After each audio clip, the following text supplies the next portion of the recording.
काशी में बोलल बरुआ बात बोलिया सोहावन लागे।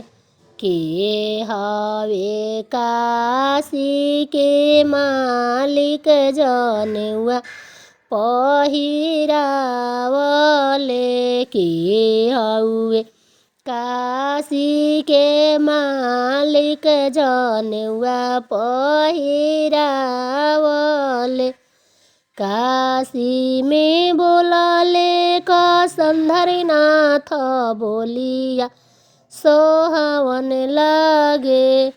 हम हई काशी के मालिक जनेउआ पहिराइबी। हम हई काशी के मालिक जनेउआ पहिराइबी। बगसर में बोलेला बरुआ बात बोलिया सोहावन लागे। के हउए बगसर के मालिक जनेउआ पहिरावले। के हउए बगसर के मालिक जनेउआ पहिरावले। बगसर में बोलली गंगा जी बोलिया सोहावन लागे। हम हई बगसर के मालिक जनेउआ पहिराइबी। बगसर में बोलले विशेषरनाथ बोलिया सोहावन लागे। हम हई बगसर के मालिक जनेउआ पहिराइबी।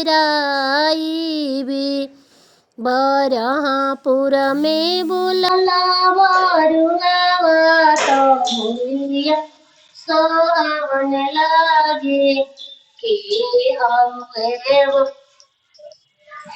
के हवे बरहपुर के मालिक जनेउआ पहिरावले। बरहपुर में बोलले शंकर जी बोलिया सोहावन लागे। हम हई बरहपुर के मालिक जनेउआ पहिराइबी। हम हई बरहपुर के मालिक जनेउआ बनारस में बोलेला बरुआ बात बोलिया सोहावन लागे। के हउए बनारस के मालिक जनेउआ पहिरावले। बनारस में बोलला न विश्वनाथ जी बोलिया सोहावन लागे। हम हई काशी बनारस के मालिक जनेउआ पहिराइबी। इटढ़िया में बोलला बरुआ बात बोलिया सोहावन लागे। के हवे इटढ़िया के मालिक जनेउआ पहिरावले। इटढ़िया में बोलली काली जी बोलिया सोहावन लागे।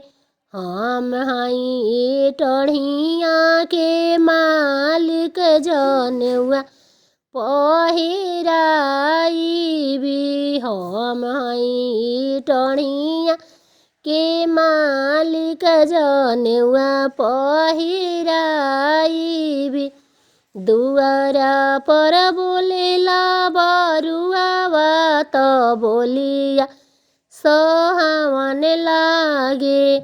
के हउए दुअरा पर के मालिक जनेउआ पहिरावले। के हउए दुअरा पर के मालिक जनेउआ पहिरावले। दुअरा पर बोलाले कवनी बाबा बोलिया सोहावन लागे।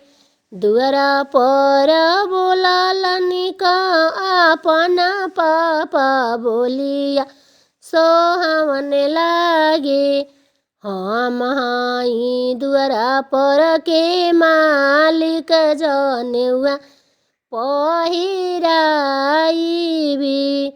हम हाई दुअरा पर के मालिक जनेउआ पहिरा